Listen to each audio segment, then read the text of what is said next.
काही महिन्यांपूर्वीच अभिनेत्री प्राजक्ता गायकवाडचा साखरपुडा अगदी थाटात पार पडला. तर 2 डिसेंबर 2025 रोजी ती शंभूराज खुटवड यांच्यासोबत लग्नगाठ बांधणार आहे. तर प्राजक्ताच्या लगीनघाईला सुरुवात झाली आहे. मामा मामींनी तिचं केळवण अगदी थाटात केलंय. सोशल मीडियावर प्राजक्ताने हा व्हिडिओ शेअर केलाय.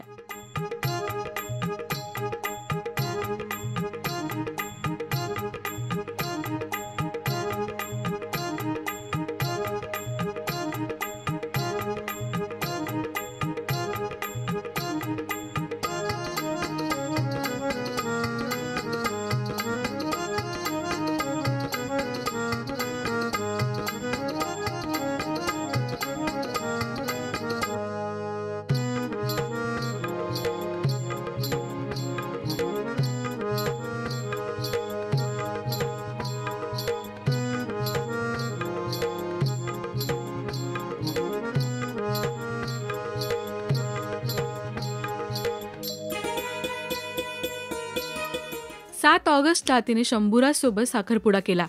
यावेळी राजश्री मराठीला दिलेल्या एक्सक्लुझिव्ह मुलाखतीत दोघांनी त्यांची लव्ह स्टोरी सांगितली.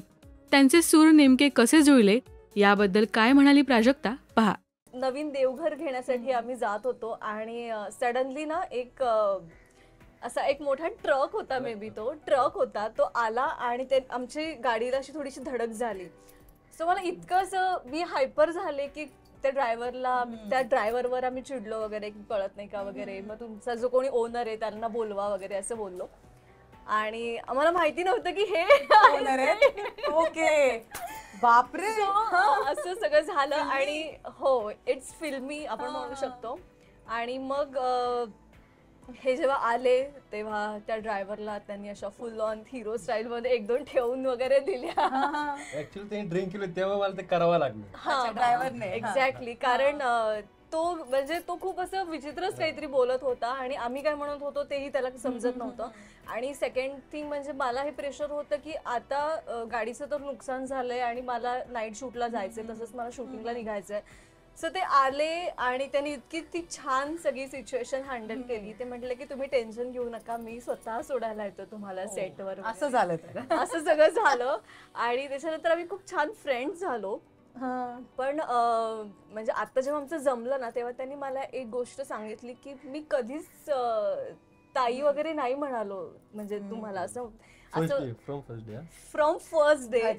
कारण मला ना त्या भूमिकेमुळे सगळ्यांना म्हणजे वयाने मोठे असतील किंवा लहान असतील तरी दादा ताई अशी म्हणायची ऑरा एक आहे ना. सो मी त्यांना फर्स्ट डे पासून दादा दादा दादा असं म्हणायचे. पण मला हो हे खरं आहे.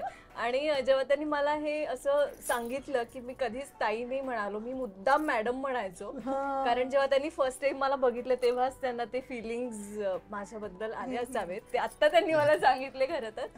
पण मी जेव्हा नंतर चॅट चेक केली ते म्हटलं की अरे यार खरंच आहे की मला कधीच ताई वगैरे काहीच नाही म्हणाले. ते ऑलवेज मला मॅडम वगैरे असंच म्हणायचे.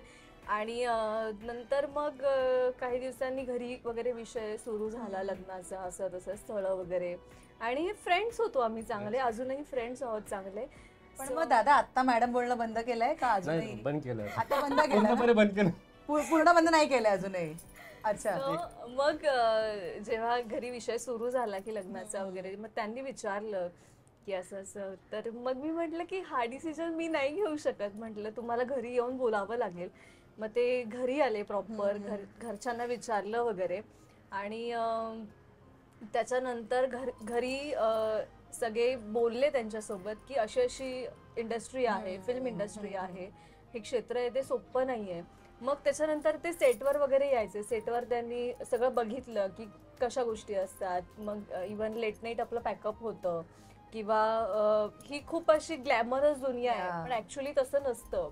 आणि मी खूप स्विच ऑफ करते. म्हणजे मी सेटवर ऍक्ट्रेस असते आणि घरी मी नॉर्मल प्राजक्ता असते. हे त्यांनी खूप जवळून बघितलं. त्यांना तो एक विश्वास आला. म्हणजे त्यांचं पहिल्यापासून डिसाईड होतंच की जर मी करेन तर